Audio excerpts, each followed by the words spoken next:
রাষ্ট্র যার, আইন চলবে তার। বলেন কি বললাম? রাষ্ট্র কার? আইন চলবে কার? হ্যাঁ, এটা তাওহীদ। পৃথিবীতে কোনো মানুষ যদি রাষ্ট্রনায়ক হয়, আর মানে হলো আল্লাহ তারে দায়িত্ব দিছে কিছুদিন, দায়িত্ব পালন করবেন, কিন্তু আমার বিধান অনুযায়ী, আমার হুকুম অনুযায়ী, মানে সৃষ্টি আমার, জমিন আমার, আসমান আমার, আসমান জমিনের মাঝখানে আপনি ইসলামী রাষ্ট্র পরিচালনা করবেন, তো এখানে হুকুম চলবে আমি আল্লাহ। ইসলামী রাষ্ট্র গঠন করার জন্য প্রথমে তিনি তিনটা বিষয় মূল হিসাবে নিয়েছেন। কয়টা? এক নাম্বার সার্বভৌমত্ব বা তাওহীদ, দুই নাম্বার শুরা, তিন নাম্বার ইসলামী শরীয়ত। কয়টা কথা বললাম? তিনটা। এক নাম্বার তাওহীদ।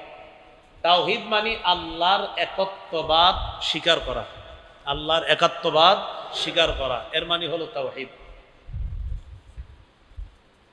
আল্লাহ পাক রব্বুল আলামিন সূরা ফাতিরের 39 নম্বর আয়াতে বলেন, হুয়াল্লাযী জাআলাকুম খালাইফা ফিল আরদ, তিনি ওই সত্তা যিনি তোমাদেরকে পৃথিবীতে প্রতিনিধি বানিয়েছেন। তিনি ওই সত্তা যিনি তোমাদেরকে পৃথিবীতে প্রতিনিধি বানিয়েছেন। তাহলে বলেন তো, মানুষ কার প্রতিনিধি? আল্লাহর। তো এই মানুষকে সঠিকভাবে পরিচালনা করার জন্য আল্লাহর পক্ষ থেকে মানুষের মধ্যে কিছু প্রতিনিধি থাকে। যিনি রাষ্ট্রনায়ক হবেন, এর অর্থ এই হবে যে তিনি আল্লাহ পাক রব্বুল আলামিনের পক্ষ থেকে একজন প্রতিনিধি, আল্লাহর বিধান অনুযায়ী রাষ্ট্রকে সঠিকভাবে এখন তিনি পরিচালনা করবেন। এই কথাটা আমি কেন বললাম? তাওহীদ মানে হলো আল্লাহর একত্ববাদ স্বীকার করা। এর আরেকটা অর্থ হলো রাষ্ট্র যার, আইন চলবে তার। বলেন কি বললাম? রাষ্ট্র কার? আইন চলবে কার? হ্যাঁ, এটা তাওহীদ। সূরা আরাফের 54 নম্বর আয়াতে আল্লাহ বলেন, নিশ্চয়ই তোমাদের রব হলেন আল্লাহ, যিনি আসমান সমূহ এবং জমিন সৃষ্টি করেছেন, যিনি দিনকে রাতের মাধ্যমে ঢেকে দেন। ইয়াতলুবুহু হাসিসা, একটা আরেকটার দ্রুত অনুগামী হয়। রাত যায় দিন আসে, দিন যায় রাত আসে। ওয়াশ-শামসা ওয়াল কমার, যিনি সূর্য চন্দ্রকে সৃষ্টি করেছেন। ওয়ান-নুজুমা মুসাখখারাতিম বিআমরি, নক্ষত্র সমূহকে যিনি সৃষ্টি করেছেন। মুসাখখারাতিম বিআমরি, এই নক্ষত্রগুলা তার হুকুমের অধীন, তার হুকুমেই চলে, তার হুকুমেই নিয়ন্ত্রণ। নক্ষত্রগুলো আল্লাহ যেভাবে চায় সেভাবে পরিচালিত হবে। এখন আমি আপনাদেরকে বলতে চাই, আসমান কার? জমিন সৃষ্টি করছে কে? সূর্যকে সৃষ্টি করছে। তারা সৃষ্টি করছে কে? চন্দ্র সৃষ্টি করছে কে? তাহলে আসমান আল্লাহর, জমিন আল্লাহর, নক্ষত্র আল্লাহর, চন্দ্র আল্লাহর, সূর্য আল্লাহর, গাছ আল্লাহর, পশু পাখি সব আল্লাহর। তো আল্লাহ বলে যেহেতু সব আমার, এটা কি মানছেন সবাই? পরে কি করে দেখেন, আলা লাহুল খালকু ওয়াল আম, দেখো আসমান আমার, জমিন আমার, সব আমার। আলা লাহুল খালক, সৃষ্টি আমার, ওয়াল আম, হুকুম চলবে আমার। এটা আল্লাহ বলতেছে। আলা লাহুল খালক, আল্লাহ বলেন সৃষ্টি তার। মাত্র বলছি আমরা যে আসমান জমিন সব সৃষ্টি তার। আল্লাহ বলে ওয়াল আম, যেহেতু সৃষ্টি তার, হুকুম চলবে তার।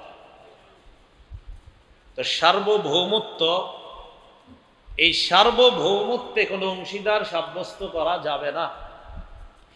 সূরা কাহাফ 26 নম্বর আয়াতে আল্লাহ পাক রব্বুল আলামিন বলেন, ওয়ালাবিসু ফি কাহফিহিম সালাসামিআতিন সিনিনা ওয়াজদাদু তিসআ, গুহাবাসী যাদেরকে আসহাবে কাহাফ বলা হয়, তারা তাদের গুহায় 300 বছর অবস্থান করেছে। ওয়াজদাদু তিসআ, 300-র সাথে অতিরিক্ত আরো 9 যোগ হয়েছে। কত হলো? 309।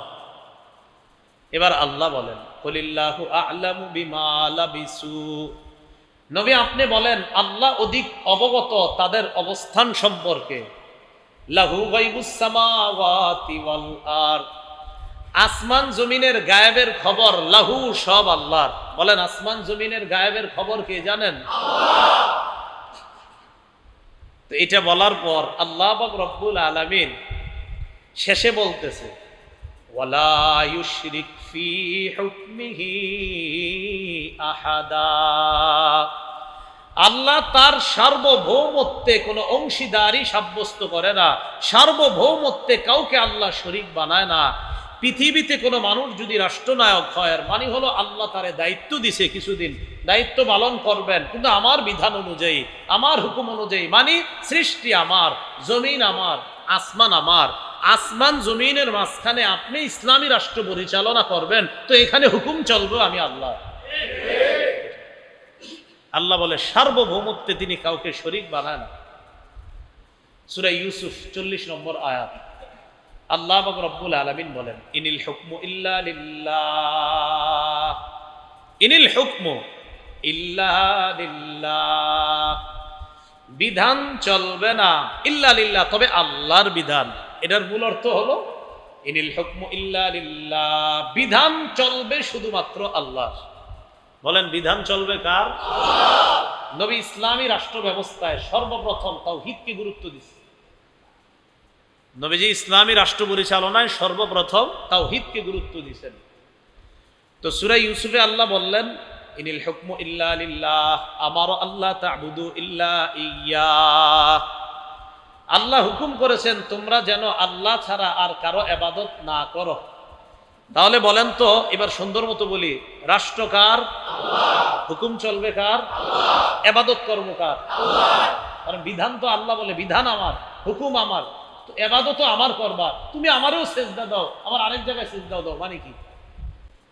ইসলাম ধর্ম সঠিকভাবে, সুন্দরভাবে পালন করা সহজ হবে যদি ইসলামী রাষ্ট্র হয়। কি হয় বলেন তো? ইসলামী রাষ্ট্রের একটা উপকারিতা সবাই এক বাক্যে মনে রাখবেন। ইসলামী রাষ্ট্রের একটা উপকারিতা হলো, মুসলিম অমুসলিম সবাই শান্তিতে বসবাস করতে পারে যে রাষ্ট্রে, এটাকে বলা হয় ইসলামী রাষ্ট্র। মুসলিম অমুসলিম সবাই শান্তিতে থাকতে পারে। রাসূল সাল্লাল্লাহু আলাইহি সাল্লাম ইসলামী রাষ্ট্রের জন্য সুন্দরভাবে, সঠিকভাবে, ভারসাম্যপূর্ণ একটা রাষ্ট্র গঠন করার জন্য 47টা ধারা সম্বলিত একটা সনদ রচনা করেছিলেন, যেটাকে ইসলামের ইতিহাসে প্রথম লিখিত সংবিধান বলা হয়। এটাকে বলা হয় মদিনা সনদ। কি বলা হয়? মদিনা সনদ। 47টা নিয়ম কানুন সম্বলিত একটা সনদ বা একটা সংবিধান রচনা করেছিলেন। পৃথিবীতে এর আগে এরকম লিখিত এবং সুন্দর সংবিধান পৃথিবীর কেউ এই পৃথিবীবাসীকে দিতে পারে নাই, রচনা করতে পারে নাই, যেটা আমাদের নবী পৃথিবীবাসীকে দিয়ে গেছে।